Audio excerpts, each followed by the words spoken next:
Doctor బ్రహ్మర్షి పితామహ పత్రి సాయి యొక్క దివ్య చైతన్యంతో కనెక్ట్ అవుతూ పాశుపతాస్త్రం బుక్ శక్తి స్థాయిలు మరి మానవ గుణాలు. శక్తి స్థాయిలను 1 నుండి 1000 వరకు లెక్కిస్తాము.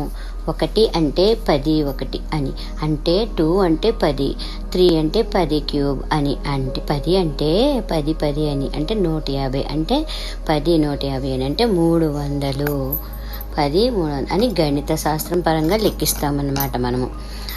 అయితే ఈ శక్తి స్థాయిలు 2 యూనిట్స్ 10, 2 అంటే 1 యూనిట్ కంటే 10 రెట్లు ఉంటుంది. 3 యూనిట్స్ 10 3 అంటే 2 యూనిట్స్ 10 రెట్ల కంటే ఎక్కువ ఉంటుంది అనమాట. శక్తి స్థాయిలని ఈ విధంగా లెక్కిస్తామన్నమాట. శక్తి స్థాయిలు 0 నుండి 19 యూనిట్ల మధ్య. ప్రస్తుతం మానవ జాతి ఈ శక్తి స్థాయిలలో లేదు. బ్యాక్టీరియా, ఫంగస్, వైరస్లు, ఏకకణ జీవులు మరికొన్ని జాతులు ఈ స్థాయిలలో ఉంటున్నవి. శక్తి స్థాయిలు 20 యూనిట్ల వద్ద. ఈ శక్తి స్థాయిలో షేమ్ అంటే అవమానము, నింద, దూషణ ఉంటుందన్నమాట. 20 యూనిట్స్ నుండి 29 యూనిట్స్ వరకు ఈ గుణాలు ఉంటాయి.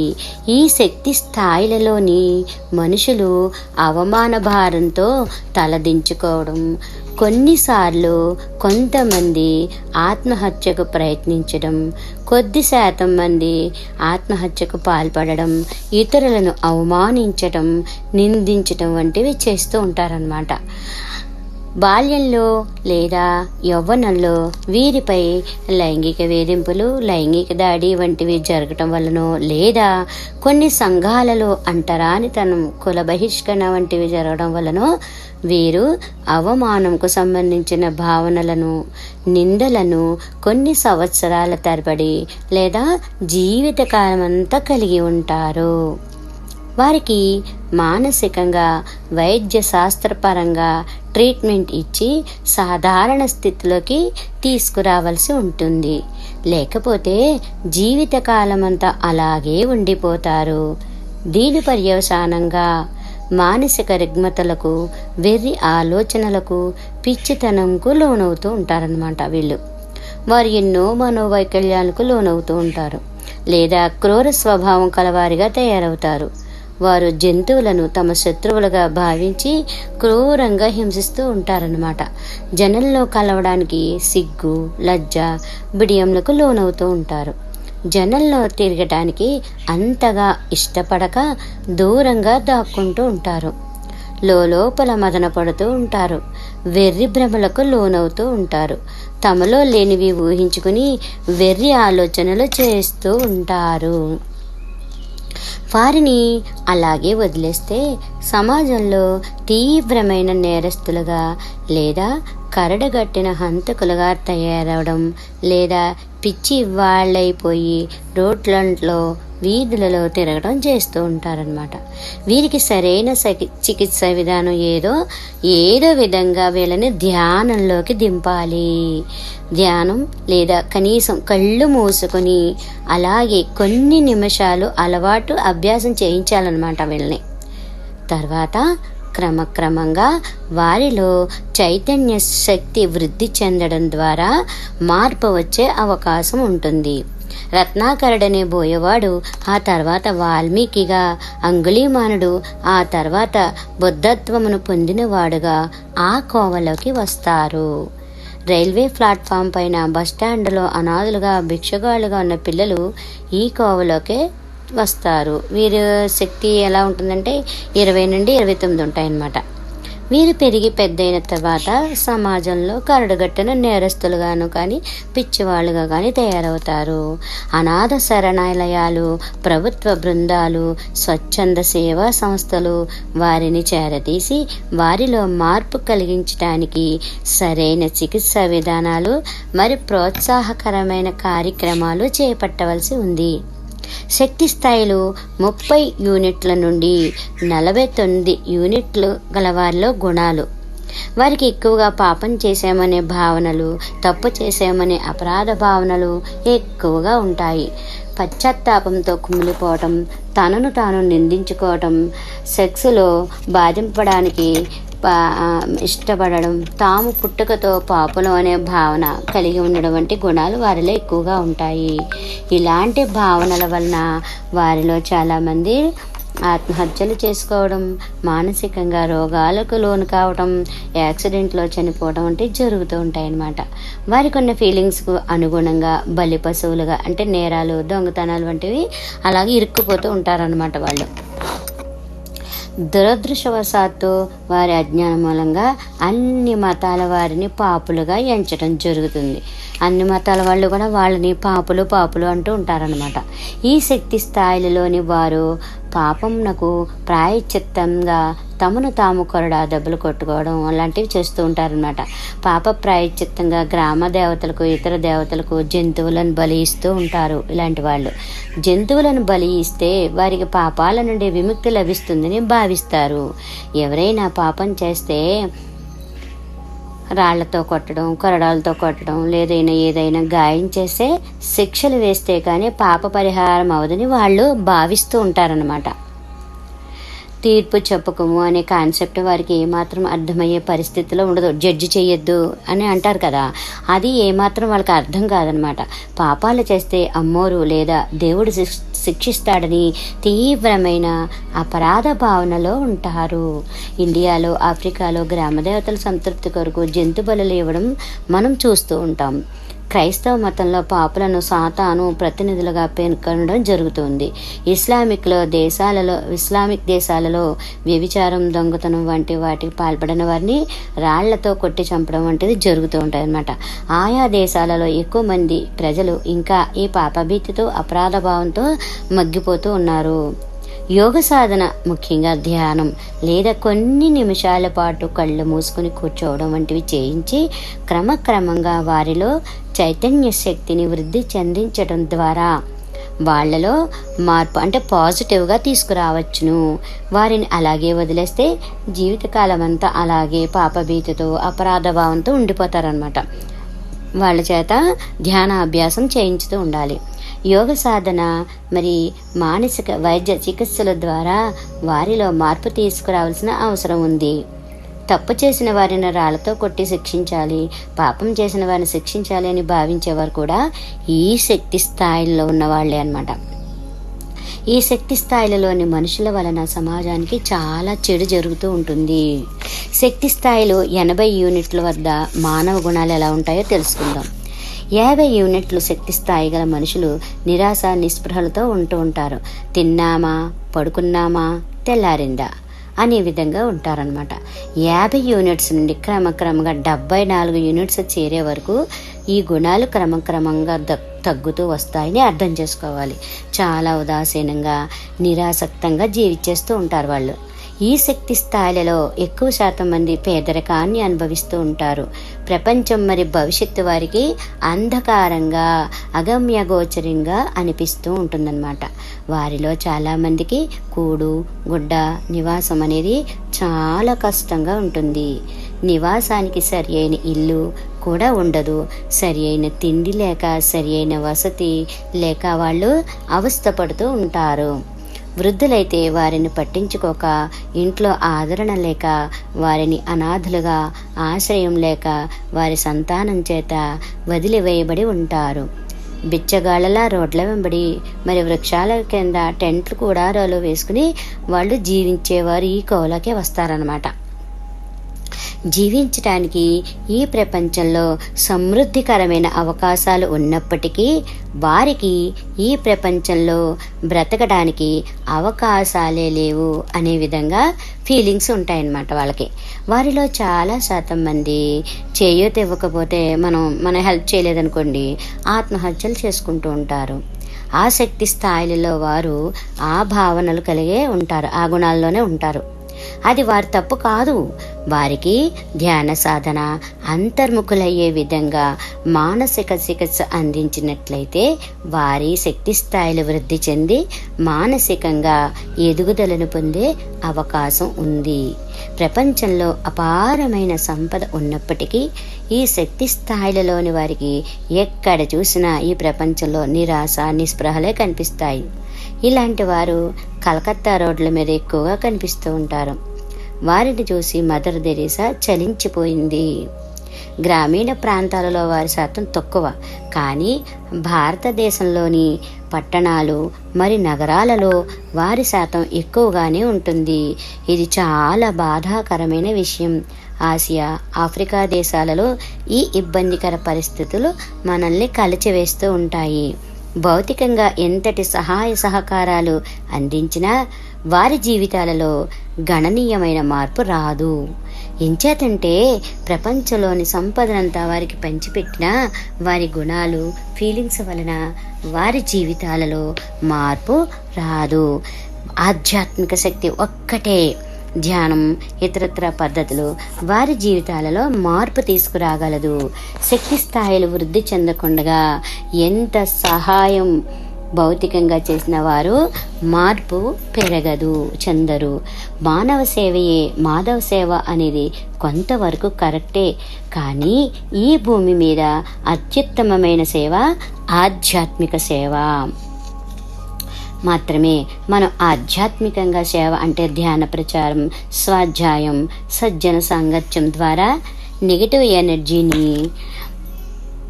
పాజిటివ్ ఎనర్జీగా శక్తి స్థాయిలను పంచే ఏకైక మార్గం ఆధ్యాత్మిక సాధన. మనకు ఎంతోమంది బిచ్చగాళ్ళు కనిపిస్తూ ఉంటారు. వారు గనక ప్రతిరోజు 15 నిమిషాలు కళ్ళు మూసుకుని శ్వాసను గమనిస్తే వారి జీవితాలలో గొప్ప మార్పులు శక్తి స్థాయిలు వృద్ధి చెందడం ద్వారా వస్తుందన్నమాట. ధర్మం చేయి బాబయ్య అని మన దగ్గరికి వస్తే మన దగ్గర ఉన్న 10 రూపాయలు లేదా 20 రూపాయలు లేక రోజు భోజనానికి సరిపడే డబ్బులు ఇచ్చి ఒక 15 నిమిషాలు ధ్యానం చేయించి ఇకపై రోజు 15 నిమిషాల నుండి అరగంట సేపు దీనినే సాధన చేస్తూ ఉండు అని చెప్తే వారికి ఎంతో బాగుంటుంది. అదే వారికి మనం చేసే అతి గొప్ప సహాయం అన్నమాట. శక్తి స్థాయిలు 75 యూనిట్ల వద్ద మానవుని గుణాలు ఎలా ఉంటాయి? ఈ శక్తి స్థాయిలలోని మనుషులు దుఃఖ సాగరంలో అంటే శోకంలో మునిగి ఉంటారు. 70 యూనిట్స్ నుండి పైకి శక్తి స్థాయిలు 99 యూనిట్స్ వరకు వృద్ధి చెందే కొలది ఈ దుఃఖం క్రమక్రమంగా తగ్గుతూ వస్తుందన్నమాట. దగ్గర వాళ్ళు, కుటుంబ సభ్యులు చనిపోయినప్పుడు, వ్యాపారంలో నష్టాలు వచ్చినప్పుడు, చిరువార్తలు విన్నప్పుడు, బంగారాలు పోగొట్టున్నప్పుడు మనలో చాలామంది ఈ దుఃఖం, శోకం, విచారం వంటి స్థితిని ఎదుర్కోవటం జరుగుతుంది. ఇది అప్పుడప్పుడు జరుగుతుంది, అందులో తప్పేమీ లేదు. కానీ కొంత శాతం మంది జీవితకాలం అంతా దుఃఖం, విచారంతో గడిపేస్తుంటారు. ఇది చాలా బాధాకరమైన విషయం. పిల్లలను పోగొట్టుకున్న తల్లిదండ్రులు, భర్త, భార్యను కోల్పోయిన వారు ఈ ఫీలింగ్స్తో ఆ జీవితం అంతా గడిపేస్తూ ఉంటారు. తన ప్రియుడు లేదా ప్రేయసి చనిపోయినప్పుడు లేదా తనని వదిలించుకున్నప్పుడు ఇక జీవితకాలం అంతా దానిని తలుచుకుని దుఃఖంలో మునిగిపోతూ ఉంటారన్నమాట. ఈ శక్తి స్థాయిలలోని వారికి ప్రపంచమంతా దుఃఖంలో మునిగి ఉన్నట్లు తోస్తుంది. ఆనందం ఎక్కడ వారికి కనిపించదు. ఎక్కడ చూసినా కన్నీళ్లు, కడగండ్లే కనిపిస్తాయి. పచ్చకామెల్ల వాడికి లోకమంతా పచ్చగా కనిపించినట్లు వారికి లోకమంతా దుఃఖమే కనిపిస్తుంది అనమాట. అంటే వారి మానసిక చికిత్స చేయించాల్సి ఉంటుంది వాళ్ళకి, అంతే తప్ప భౌతికంగా మనం ఎంత హెల్ప్ చేసినా పని జరగదు. కేవలము యోగ సాధనయే వారికి అతి సులభమైన ఖచ్చితమైన చికిత్స. ఇది మనందరికీ తెలుసు కదా. ఈవేళ ప్రపంచంలోని వైద్య శాస్త్రజ్ఞులు అందరూ ఈ యోగ సాధన యొక్క విశిష్టతను గుర్తిస్తున్నారు. మన దేశ ప్రధాని నరేంద్ర మోడీ గారు మరికొంతమంది యోగుల చొరవతో ఐక్యరాజ్య సమితి వారు యోగ సాధనను ప్రపంచవ్యాప్తంగా గుర్తించడం జరిగింది. ఇది చాలా శుభ పరిణామం. సెప్టెంబర్ 27వ తేదీ 2014 సంవత్సరంలో మన దేశ ప్రధాని నరేంద్ర మోడీ గారు ఐక్యరాజ్య సమితి సర్వసభ్య సమావేశంలో యోగ సాధన యొక్క విశిష్టతను తన ప్రసంగం ద్వారా ప్రపంచ దేశాలన్నిటికీ తెలియజేశారన్నమాట. యోగా అనేది భారతదేశ సనాతన సాంప్రదాయం నుండి ప్రపంచానికి ఇవ్వబడిన అతి గొప్ప కానుక అని నరేంద్ర మోడీ గారు తన ప్రసంగంలో పేర్కొన్నారు. అంతర్జాతీయ యోగా దినోత్సవం ప్రతి సంవత్సరం జూన్ నెల 21వ తేదీన ప్రపంచవ్యాప్తంగా అంటే అన్ని దేశాలలో జరుపుకోవడం ఒక గొప్ప దృగ్విషయం అన్నమాట. ఇది ఒక గొప్ప శుభ పరిణామం. అంతర్జాతీయ యోగా దినోత్సవం ప్రతి సంవత్సరం జూన్ 21వ తేదీన మనందరం క్రీస్తు శకం 2015 సంవత్సరం నుండి మనం కూడా జరుపుకుంటున్నాం అనమాట. దుఃఖం, శోకం అనేది ఒక మానసిక స్థితి. భౌతిక బంధాలు అయిన మానవ సంబంధాలు, ఆస్తులు, ధనం, కీర్తి, కాంక్ష మొదలైనవి అకస్మాత్తుగా మన నుండి దూరం అయినప్పుడు దుఃఖంకి లోనవుతాము. అప్పుడప్పుడు 500 యూనిట్స్లోపు వారికి సహజమే, కానీ 50 యూనిట్స్ నుండి 75 యూనిట్స్ వారికి మాత్రం ఇది ఒక మానసిక స్థితిగా వ్యసనంగా ఉండిపోద్ది అనమాట. అలా ఉండిపోతుంది. దీనికి కారణం భౌతిక విషయాల పట్ల వ్యామోహాలు ఎక్కువగా ఉండడమే. దేవా, నేను మార్చలేని వాటిని నిర్మలత్వంతో సమ్మతించే విధంగాను, మార్చగల వాటిని ధైర్యంగా మార్చుకునే విధంగాను నన్ను అనుగ్రహించు అని బైబిల్లో గొప్ప వాక్యం ఉందన్నమాట. ఇలాంటి ప్రార్థనల వలన పాజిటివ్ మార్పు సంభవించి దుఃఖం నుండి అంటే శోకం నుండి బయటపడవచ్చు. యాక్సిడెంట్స్ లేదా వ్యాధులు, పిల్లలు కోల్పోయిన తల్లిదండ్రులు లేదా జీవిత భాగస్వామిని కోల్పోయిన వారు, తమ ప్రియుడిని ప్రేయసిని కోల్పోయిన వారు ఈ విధంగా ప్రార్థనలు చేయటం ద్వారా గొప్ప ఉపశమనం పొంది ఆ స్థితి నుండి బయటపడతారు. ఇలాంటి పరిస్థితులలో కోల్పోయిన వాటిని గురించి విచారంలో, దుఃఖంలో కూరుకుపోవడం సమస్యలకు పరిష్కారం దొరకదు కదా. మరి ఇలాంటి పరిస్థితులను అంగీకరించి జీవిత ప్రయాణం కొనసాగించవలసిందే. బుద్ధుడు 2500 సంవత్సరాల క్రితమే భౌతిక వ్యామోహాలు, మితిమీరిన కోరికలు, బంధాలు అనేవి దుఃఖానికి కారణం అని ప్రబోధించారు. బుద్ధుడి 4 ఆర్య సత్యాలు. ఈ లోకంలో అంతా ఈ దుఃఖంతో నిండి ఉంది. ఈ దుఃఖానికి కారణం మితిమీరిన కోరికలు. ఈ మితిమీరిన కోరికలకు కారణం అజ్ఞానం. ఈ దుఃఖాన్ని పారద్రోలేది అష్టాంగ మార్గమే. మనం దుఃఖించిన అవసరం లేదు. మన అంతరంగ ప్రపంచంలో అపారమైన శక్తి సామర్థ్యాలు ఇమిడి ఉన్నాయి. ఈ విశ్వంలోని సమస్త ఐశ్వర్యాలు మన కోసం సిద్ధపరచబడి ఉన్నాయి. ఏడవకండి, ఏడవకండి. మీ జీవితాలలో విషాదాన్ని పారద్రోలి ఆనందాన్ని నింపండి. జగన్నాథ రథచక్రాలు వస్తున్నాయి, జగన్నాథ రథచక్రాలు వస్తున్నాయి. జీవితంలో ప్రేమను కోల్పోయినాము అనే భావంతో ఉన్నవారికి జీవితం అంతా దుఃఖంతో గడిపేస్తూ ఉంటారనమాట. అంటే దేవదాస్ సినిమా అందుకు ఒక మంచి ఉదాహరణ. ఈ మహాప్రకృతిలోని సృష్టి సమస్తము మిమ్మలను ప్రేమిస్తుంది. ముందుగా మీరు ప్రేమను ఈ లోకానికి అంటే అన్ని జీవాత్మల పట్ల ఆ ప్రేమను ఇవ్వండి. ఆ ప్రేమ 10 రెట్లుగా 1000 రెట్లుగా మీకు తిరిగి వస్తుంది. ఇందులో విశ్వ నియమం ఇమిడి ఉంది. దాన్ని ప్రకటింపచేయండి. శక్తి స్థాయిలు 100 యూనిట్ల వద్ద మానవ గుణాలు. ఈ శక్తి స్థాయిలో 100 యూనిట్స్ నుండి 124 యూనిట్స్ వరకు అన్నమాట. భయం అనేది చోటు చేసుకుంటూ ఉంటుందన్నమాట. భయం అనేది ఒక మానసిక స్థితి. దానికి ఉనికి లేదు. భయం అనేది ఒక భావన, ఒక ఫీలింగ్ అన్నమాట. లేదా భావోద్వేగం, లేకపోతే భావోద్వేగం. కానీ ఈ భయాలు అనేక రకాలుగా ప్రతి ఒక్కరికి 500 యూనిట్స్ శక్తి స్థాయిలో పైబడిన వారికి భయాలు ఉండవన్నమాట. ఈ భయాలు అందరికీ ఎదురవుతూ ఉంటాయి. పరువు పోతుందని, జీవితంలో సెక్యూరిటీ ఉండదని, దాడి జరుగుతుందేమోనని, దేవుడిని ధిక్కరించితే నరకం ఉంటుందని, వ్యాధులు వస్తాయని, మరణం సంభవిస్తుందేమోనని, విమర్శిస్తారేమోనని, హింస గురించి, కష్టాలు సమస్యలు వస్తాయని, పేదరికంలో పడిపోతామని, పై అధికారులు మందాలిస్తారేమోనని, మన రహస్యాలు ఇతరులకు తెలిసిపోతాయేమోనని, నిందల పాలవలసి వస్తుందని, ఇలాగా అనేక రకాల భయాలు సామాన్య జనానికి అందరికీ కూడా ఎదురవుతాయి అన్నమాట. ఈ భయాలన్నీ సర్వసాధారణమే. అన్నిటికంటే మించిన భయం మృత్యు భయం. యోగులకు, జ్ఞానులకు తప్ప దాదాపు అందరికీ మృత్యు భయం ఉంటుంది. దాని తర్వాత మానవ సంబంధాలలో ఎవరైనా కోల్పోయినప్పుడు కలిగిన భయం అందరికీ ఎదురవుతుంది. వృద్ధాప్యం సమీపిస్తున్న కొద్దీ చాలామందిలో భయం చోటు చేసుకుంటూ ఉంటుంది. భయం అనేది ప్రపంచ జనాభా అంతటా వ్యాపించి ఉంది. ఈ భయం వలన ఎన్నెన్నో మానసిక రుగ్మతలు, మానసిక వ్యాధులు చోటు చేసుకుంటున్నాయి. వాటి పర్యవసానంగా దేహ ఆరోగ్య సమస్యలు తలెట్టడం జరుగుతుందన్నమాట. ఈ భయాల వలన వారు ఒంటరితనంగా ఉంటూ జనబాహుళ్యంలోకి రాలేకపోతూ ఉంటారు. వ్యక్తిత్వ వికాసం దెబ్బతింటుంది. జీవితంలో విజేతలు కాకుండానే అలాగే ఉండిపోతారు. జీవితకాలమంతా అనుచరులుగానే మిగిలిపోతారు. నాయకత్వ లక్షణాలు వారిలో ఉండవు.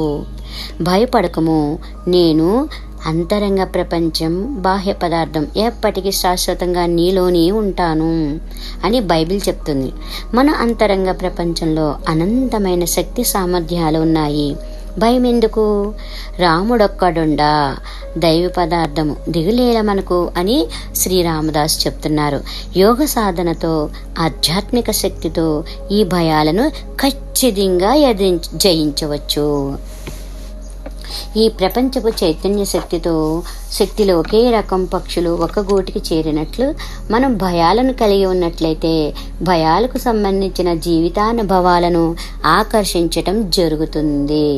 కనుక అనవసరమైన భయాలను తొలగించుకునే ప్రయత్నం చేయవలసి ఉంటుంది. దానికి సాధన అవసరం అన్నమాట.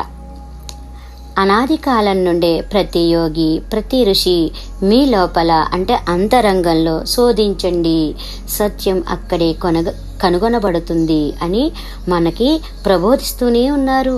సత్యం అనేది అన్ని భయాల నుండి మనల్ని విముక్తి చేస్తుందన్నమాట. శక్తి స్థాయిలో 125 యూనిట్ల వద్ద మానవ గుణాలు. ఈ శక్తి స్థాయిలలో కోరికలు ఉంటాయి. ఈ శక్తి స్థాయిలలోని వారు సాధారణ కోరికల నుండి తీవ్రమైన పేరాస కోరికలు కలిగి ఉంటారు.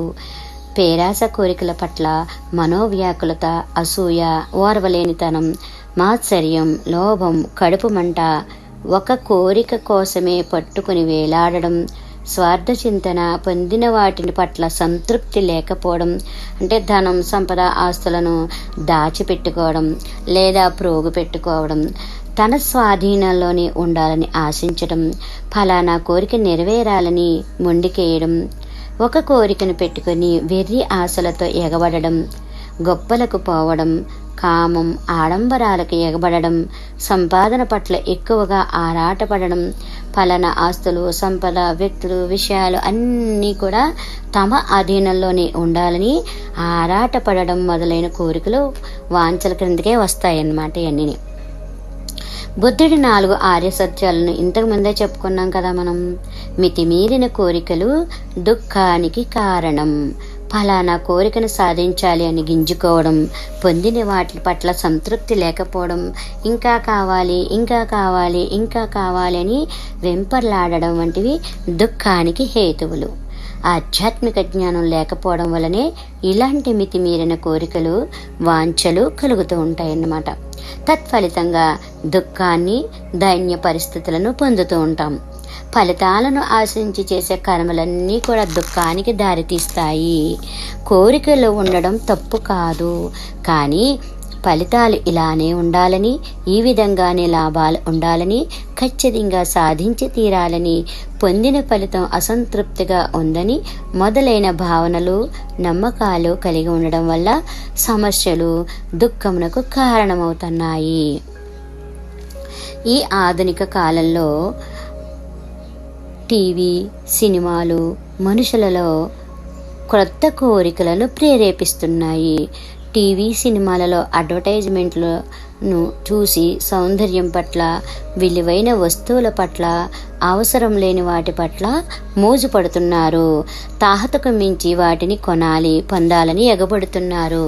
వాటి పర్యవసానంగా ఎక్కువ శాతం మంది వ్యసనపరులవడమో లేదా ఇలాంటి అడ్డదారులైనా సరే సంపాదించుకుని ఆడంబరంగా అంటే లగ్జరీగా బ్రతకాలనే తపన ఎక్కువైపోయింది.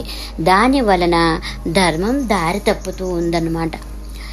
తస్మాదసక్తః సత్తం కార్యం కర్మ సమాచర ఆసక్తో హ్యచరన్ కర్మ పరమాప్నోతి పురుషః. భగవద్గీత 3వ అధ్యాయం 19వ శ్లోకం మాస్టర్స్. కనుక అర్జున, నీవు నిరంతరము కర్మఫల ఆసక్తి రహితుడవై కర్తవ్య కర్మలను చక్కగా ఆచరింపుము. ఏలననా ఆసక్తిని వీడి కర్మలను సదా ఆచరించు. మనుష్యులకు మోక్షం లభిస్తుంది. మోక్షం అంటే ఫ్రీడమ్ అన్నమాట, స్వేచ్ఛ. పేరాసతో కూడిన కోరిక అనేది మనం కోరుకున్న దానిని పొందకుండా ఆటంకపరుస్తూ ఉంటుందన్నమాట. ఎక్కువ దురాశ దుఃఖానికి చేయటంటారు కదా. అసలు వాంఛించటం అనేదే ఒక ఆటంకంగా మారి మనం పొందాలనుకున్న దానిని లేదా సాధించాలనుకున్న దానిని దక్కకుండా చేసేస్తుంది. మనం కోరుకోకుండా లభించేది ఆనందంగా స్వీకరించాలి. కోరిక యొక్క అర్థం అక్షరాల అది నా దగ్గర లేదు అనే నెగిటివ్ ఆలోచన అన్నమాట. ఒక దానిని కోరుకుతున్నాము అంటే అది మనది కాదు అనే భావన మనలో నాటికిపోయి ఉంటుంది. మనం కోరుకుంటున్నామంటే అది మనది కాదు అని అనిపిస్తుంది కదా, ఆ నాటికిపోయి ఉంటుంది. అది మనది కాదు అనే భావనలను, ఆ ఫీలింగ్స్ కలిగినప్పుడు ఆ కోరుకున్న వస్తువు, ఆ సంఘటన మనకు మానసికంగా దూరం అవుతూ ఉంటుందన్నమాట. ఆ మానసిక దూరమే మనకు ఆటంకంగా మారుతుంది. మనం వాంఛించినది నెరవేరకుండా పోతుందన్నమాట. మనం ఏదైతే కోరుకుంటున్నామో, ఏదైతే వాంఛిస్తున్నామో అది మన అంతరంగంలోనే ఇన్నర్ సెల్ఫ్లో ఉన్నప్పుడు ఏదో కావాలి, అది బయట ఎక్కడో ఉంది అని ఆరాటపడమే ఒక ఆటంకంగా, అడ్డంకిగా మారి మన లక్ష్యాలు, సంకల్పాలు నెరవేరకుండా పోతాయి. సంకల్పాలు, లక్ష్యాలు ఎందుకు నెరవేరడం లేదు అనే అధ్యాయంలో వివరంగా ఈ విషయం గురించి మనం మాట్లాడుకుందాం. ఓకేనా? అన్నీ మనలోనే ఉన్నాయి నాయనా నరుడా. శక్తి స్థాయిలో 150 యూనిట్ల వద్ద మన మానవ గుణాలు ఎలా ఉంటాయో చూద్దాం. ఈ శక్తి స్థాయిల వద్ద కోపం, క్రోధం అధికంగా ఉంటుందన్నమాట. కామ ఏష క్రోధ ఏష రజోగుణ సముద్భవః మహాసనో మహాపాప్మా విద్యేనమిహ వైరిణం. భగవద్గీత 3వ అధ్యాయం 37వ శ్లోకం మాస్టర్స్. రజోగుణం వలన కలిగిన కామమే కోపం. ఇది ఎంత మాత్రము తృప్తి చెందనివ్వదు. ఇది మహాపాపి. ఈ సందర్భంలో దీనిని శత్రువు అని తెలుసుకో. కోపం అనేది శత్రువు అని తెలుసు కదా అందరికీ. అన్ని గుణాలలోనూ రజోగుణం మహాపాప భూయిష్టమైనది. ఒకానొక రజోగుని యొక్క ప్రధాన చిహ్నమే కోపం. ఇదేమో క్రోధంగా మారిపోతూ ఉంటుంది అనమాట. ఈ కోపం అనేది ఆత్మకు పరమశత్రువు. మానవ జీవితాన్ని నాశనం చేసేదే ఈ కోపం. కోపం ఉన్నవారు ఎప్పుడూ తృప్తి చెందలేరు. కొన్ని తక్కువ సందర్భాలలో ఈ కోపం నిర్మాణాత్మకంగా పనిచేస్తుంది, కానీ ఈ కోపం వల్లనే ఎన్నో అనర్థాలు జరుగుతాయి. ఈ కోపం పరాభవానికి, పగ, ప్రతీకారాలకు, ప్రమాదకరమైన హింసకు, ప్రజల మధ్య, దేశాల మధ్య యుద్ధాలకు దారితీస్తుంది. కొన్ని సందర్భాలలో ఈ కోపం వలన మానవ జాతికి మంచి జరిగింది.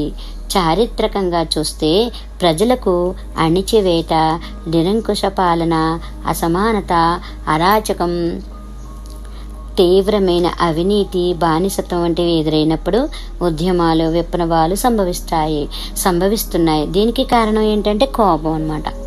తెలంగాణ ఉద్యమం, భారత స్వాతంత్ర పోరాటం, ఫ్రెంచ్ విప్లవం, రష్యా విప్లవం, అమెరికా విప్లవం, ఈ మధ్య ఈజిప్ట్లో ఉద్యమం, సిరియా ప్రజల తిరుగుబాటు మొదలైనవన్నీ కూడా ఈ శక్తి స్థాయిలు 150లో వాటి యొక్క గుణం కోపం వల్లనే సంభవిస్తూ ఉంటుందన్నమాట. మహాభారత యుద్ధం విషయానికి వస్తే ఇలాంటి ఉదాహరణలు ఎన్నో తటస్థిస్తాయి. దుర్యోధనుడు రాజసూయ యాగంలో అతిథిగా ఉన్నప్పుడు ద్రౌపది నవ్విందని పరాభవం పాలవుతాడు. ఆ తర్వాత జరిగిన పరిణామాలన్నీ మీకు తెలిసినవే కదా. దానికి ప్రధాన కారణం ఏంటి? కోపం అన్నమాట. మొదటి ప్రపంచ యుద్ధం, రెండవ ప్రపంచ యుద్ధం, ఇరాన్ ఇరాక్ దేశాల మధ్య యుద్ధం, ఇజ్రాయిల్ అరబ్ దేశాల మధ్య ప్రత్యక్ష పరోక్ష వైషమ్యాలు, అమెరికా రష్యాల మధ్య శత్రుత్వం, ఇండియా పాకిస్తాన్ మధ్య శత్రుత్వం, ఇలా ఎన్నో చెప్పుకుంటూ పోవచ్చు కేవలం కోపం వల్ల. అలాగే కుటుంబ కలహాలు, కులాల మధ్య చిచ్చు, మతాలు, ప్రాంతాలు, దేశాల మధ్య శత్రుత్వాలు, పోరాటాలు, ఉద్యమాలు, ఇవన్నీ కూడా కోపం వల్లనే. 150 యూనిట్స్ నుండి 174 యూనిట్స్ వరకు గల శక్తి స్థాయిలలో గుణాల వలన అవన్నీ సంభవిస్తాయన్నమాట. ఆయా దేశాల ప్రజలు ఇంకా 150, 174 యూనిట్స్ మధ్య శక్తి స్థాయిలు కలిగి ఉంటారన్నమాట. శక్తి స్థాయిలు 100 యూనిట్స్ నుండి 199 యూనిట్స్ వరకు ఉన్న వారిలో రజోగుణాలు చాలా ప్రబలంగా ఉంటాయి. 150 యూనిట్స్ నుండి 199 యూనిట్స్ వరకు అయితే ఇంకా ఎక్కువ రజోగుణాల ప్రభావం ఉంటుందన్నమాట. తన కోపమే తన శత్రువు అని వేమన పద్యం చదివి ఉంటారు. ఇది అక్షర సత్యము. క్రోధాద్భవతి సమ్మోహాత్ స్మృతి విభ్రమః, స్మృతిభ్రంశాత్ బుద్ధినాశో, బుద్ధినాశాత్ ప్రణశ్యతి. భగవద్గీత 2వ అధ్యాయం 63వ శ్లోకం మాస్టర్స్. కోపం వలన అవివేకం, అవివేకం వల్ల స్మృతి చిన్నాభిన్నం, దాని వలన బుద్ధి చెడతాయి. చివరకు మనిషి అధోగతి పాలగును. ఇంద్రప్రస్థం నగరం మైసభలో దుర్యోధనుడి భంగపాటును చూసి ద్రౌపది నవ్వడం వల్ల దుర్యోధనుడి కోపం తారాస్థాయికి చేరింది. దాని పర్యవసానంగా బుద్ధి నశించింది. చివరకు దుర్యోధనుడు నాశనమయ్యాడు.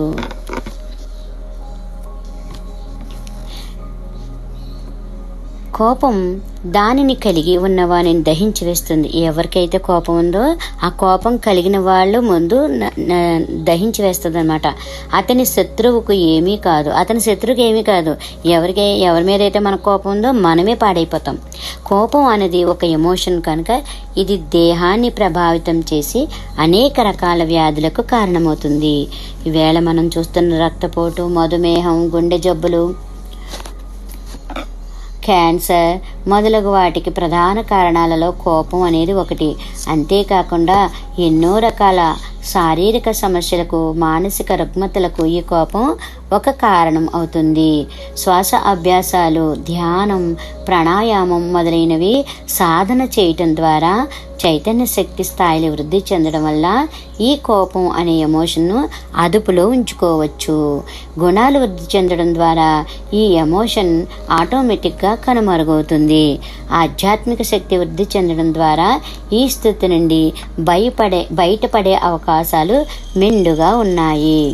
శక్తి స్థాయిలో 175 యూనిట్ల వద్ద మానవ గుణాలు, 175 యూనిట్స్ నుండి 199 యూనిట్స్ వరకు మనుషులు గర్వకారణంగా అహంకారంతో ఫీల్ అవుతూ ఉంటారు. తామున్న సామాజిక హోదా, భయాల కంటే తక్కువ ప్రమాదకరమైనవి ఈ గర్వకారణ స్థితి. 175 యూనిట్స్ ప్రారంభ శక్తి స్థాయిలలో పొగరు, ధిక్కారము, తలబెరుసు వంటి గుణాలు ఉంటాయి. శక్తి స్థాయిలో వృద్ధి అవుతూ 199 యూనిట్స్ చేరేసరికి గర్వకారణం గుణం అలవడుతుంది.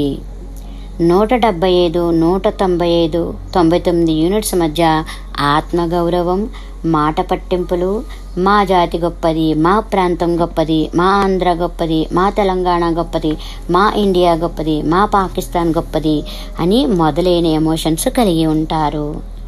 ఈ శక్తి స్థాయిలో మా రష్యా సైన్యం గొప్పది, మా అమెరికా సైన్యం గొప్పది, ఇలాంటి జాతీయవాదాలు, మా తెల్లవారు గొప్పవారు, మా నల్ల జాతీయులు గొప్పవారు మొదలైనటువంటి వాదాలు ఈ శక్తి స్థాయిలో కలవారికి ఉంటాయి.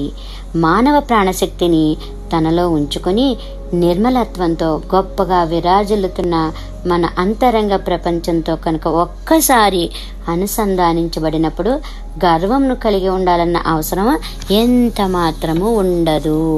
ఆధ్యాత్మిక జ్ఞానం విశేషంగా కలిగి ఉండకపోవడమే ఈ గర్వమునకు కారణము. గర్వం యొక్క వ్యతిరేక గుణం కృతజ్ఞత. చూడండి, గర్వం యొక్క అందుకని కృతజ్ఞత కలిగి ఉండాలి, థ్యాంక్ఫుల్గా ఉండాలి. మీరు ఇంటెలిజెంట్గా పుట్టినందుకు ఈ విశ్వంనకు మీ అంతరాత్మకు కృతజ్ఞతలు తెలపండి. ఇంటెలిజెన్స్ అనేది పుట్టుకతో మీ యొక్క చైతన్య శక్తి స్థాయి వలన వచ్చిందనమాట. అది అంతేకాని మీరు సాధించినది తెచ్చుకున్నది కాదు. అందుకు మీ అంతరంగంలోని దైవానికి కృతజ్ఞతలు తెలపండి. మన అంతరంగంతో ఎంతో శక్తిమంతంగా అనుసంధానింపబడతామో అంతగా సరళత్వాన్ని కలిగి ఉంటాము. దాని ఫలితంగా విశాల దృక్పథంతో మనకు లబ్ధి చేకూర్చే వాటి పట్ల ఎరుకతో ఉంటాము. కేవలము మనుషుల యొక్క గుణాలే కాకుండా ఈ భూప్రపంచంలోని అన్ని విషయాలు, అన్ని వస్తువులు, అన్ని భౌతిక సంఘటనలు, అన్ని భౌతిక పదార్థాలు, అన్ని నదులు, పర్వతాలు, సముద్రాలు, దేశాలు మొదలైనవన్నీ కూడా ప్రపంచపు విషయాల యొక్క శక్తి స్థాయిలను ఈ పద్ధతి ద్వారా లెక్క కట్టచ్చు. ప్రపంచంలో ఈ క్రింది కొన్ని విషయాలు, దేశాలు, సంఘటనలు మొదలైనవి శక్తి స్థాయిలను యూనిట్స్గా చూద్దాం.